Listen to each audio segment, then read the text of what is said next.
Assalamualaikum warahmatullahi wabarakatuh.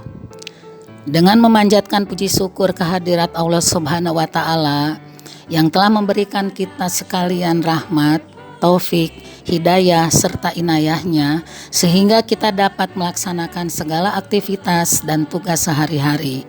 Semoga amal ibadah yang kita lakukan tercatat di sisinya. Amin ya robbal alamin.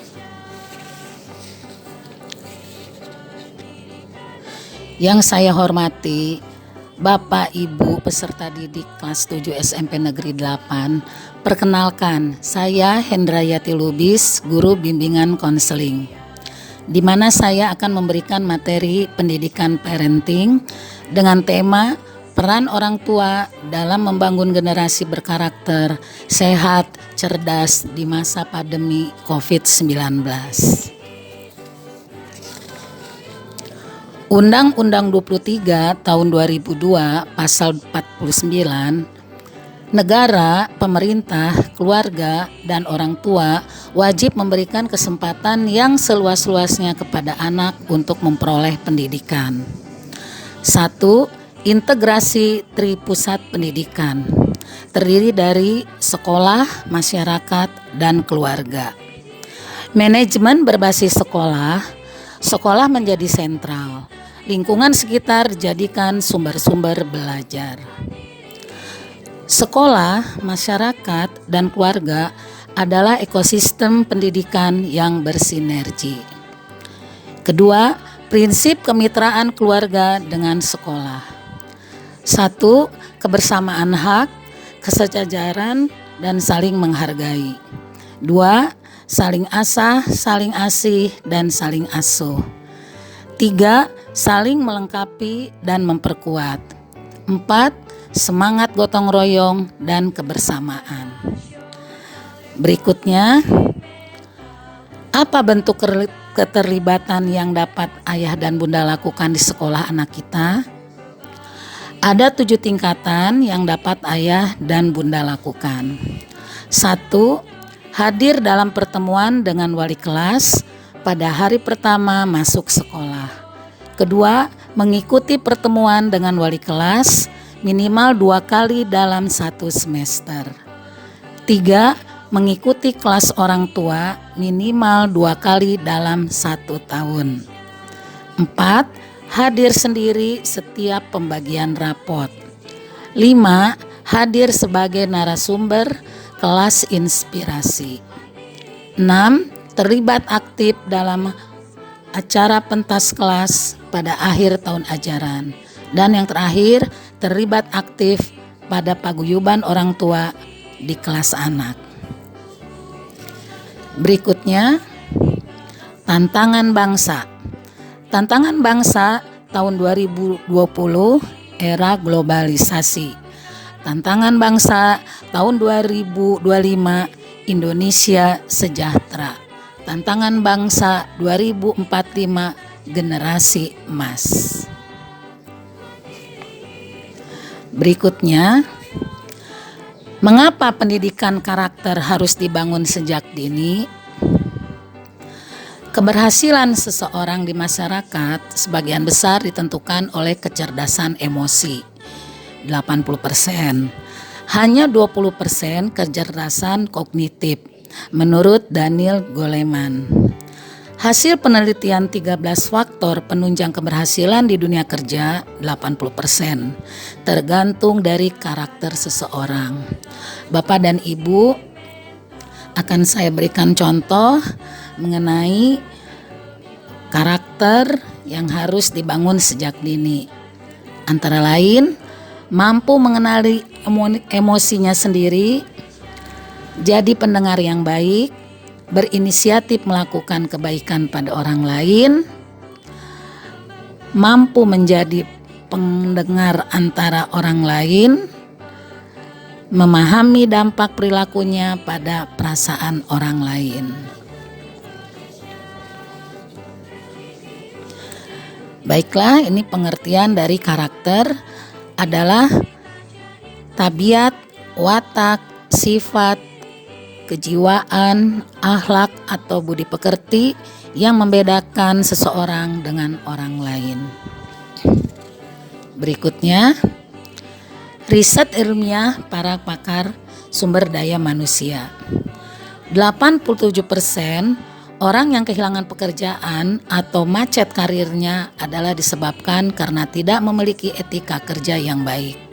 Hasil studi DP Beach 1982. Berikutnya, sifat-sifat Sufi Corporate menurut Dr. Gay Hendrik dan Dr. Kate Inderman. 1. Jujur. 2. Adil. 3. Tahu tentang diri sendiri. 4. Fokus pada kontribusi. 5. Non-dogmatis. 6. Mampu membangkitkan yang terbaik dari diri sendiri dan orang lain. 7. Terbuka pada perusahaan. 8. Visioner. 9. Memiliki disiplin diri ketat dan keseimbangan.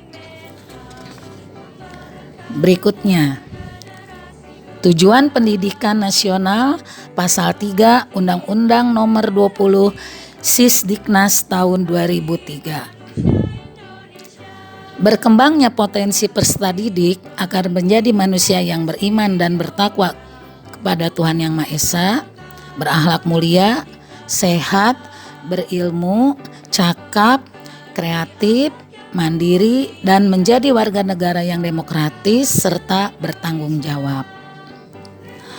Potensi peserta didik antara lain sikap spiritual, beriman dan bertakwa kepada Tuhan Yang Maha Esa, sikap sosial, berakhlak mulia, sehat, mandiri, dan demokratis serta bertanggung jawab. Pengetahuan, berilmu, keterampilan, cakap, dan kreatif.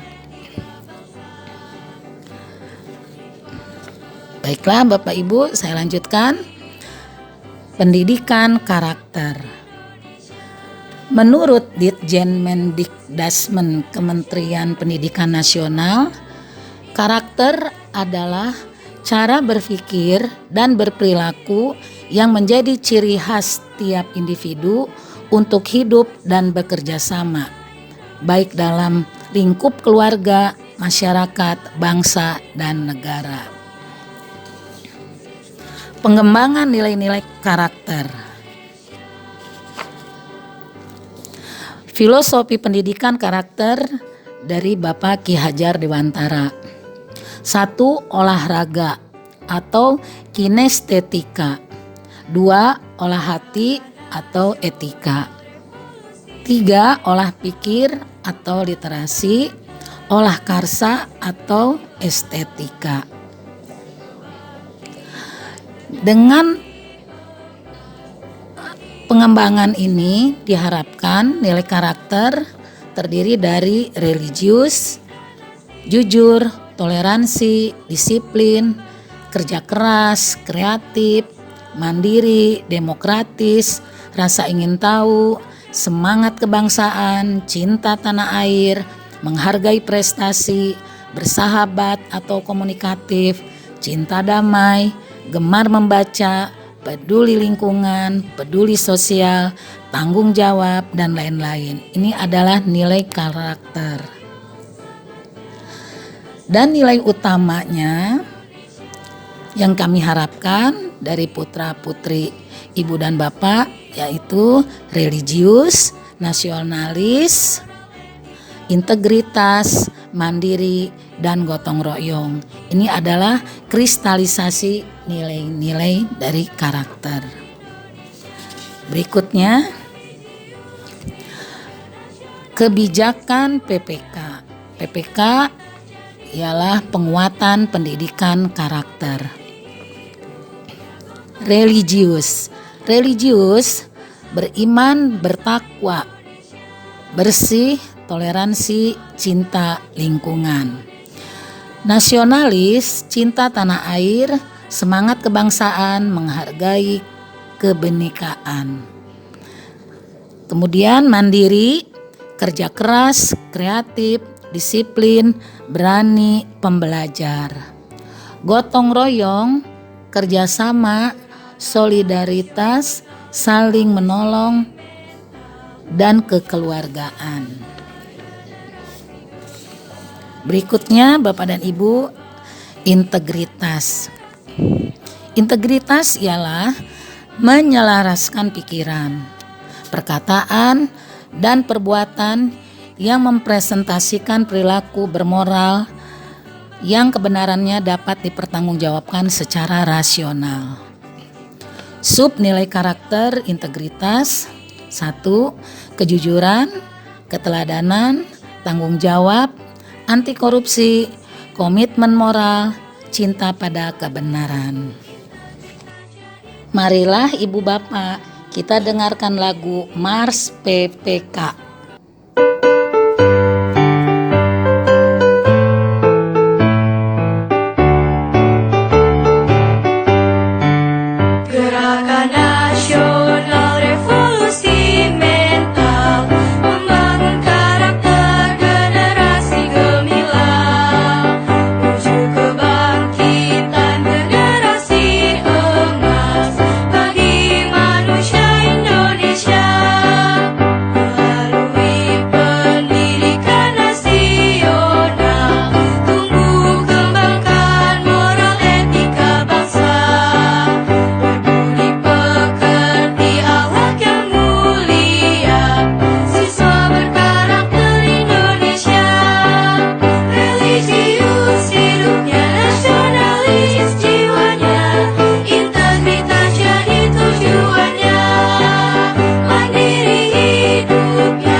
Kembali ke materi selanjutnya. Berikutnya, pertanyaan reflektif. Sebutkan kegiatan apa yang sudah ayah bunda ciptakan di rumah untuk menumbuhkan karakter positif di lingkungan keluarga.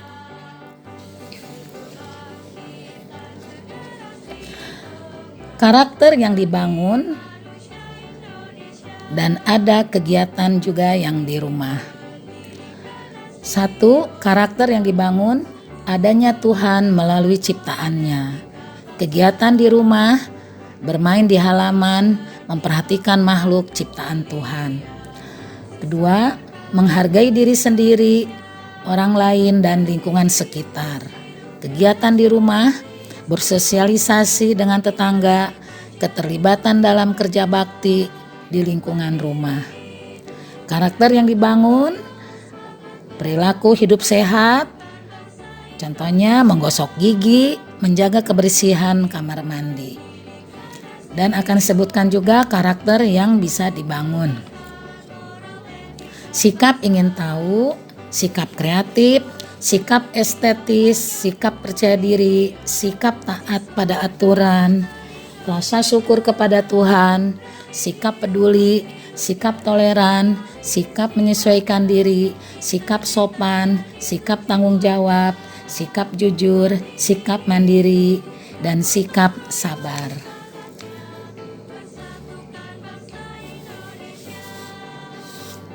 Berikutnya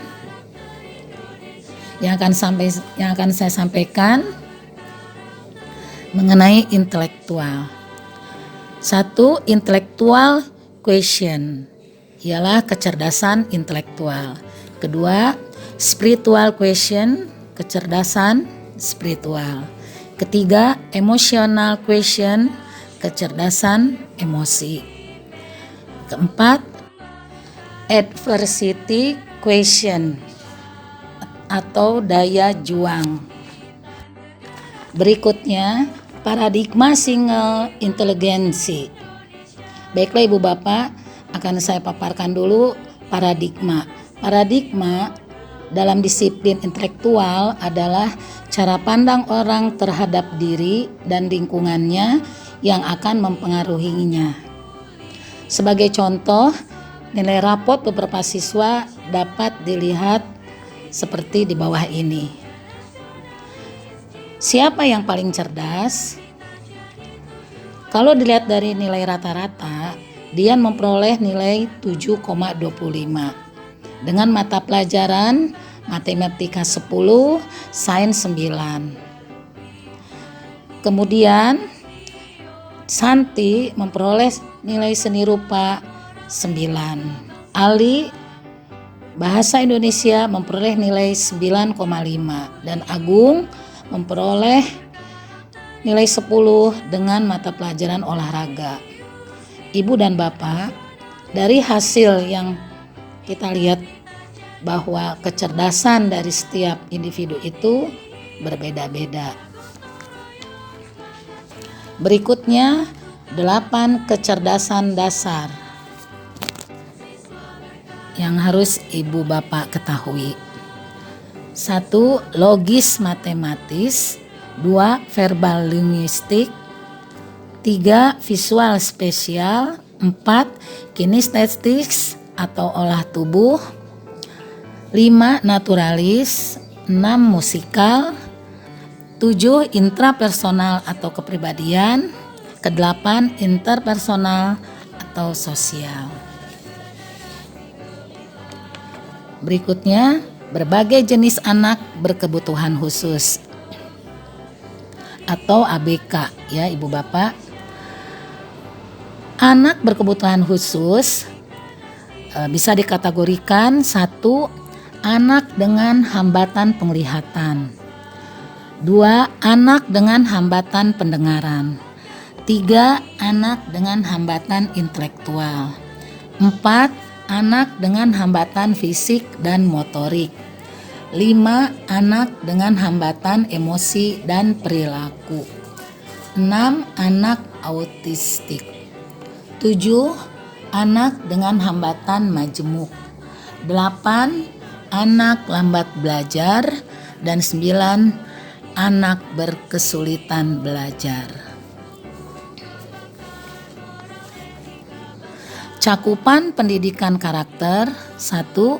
Aspek spiritual, aspek personal atau kepribadian, aspek sosial, dan aspek lingkungan.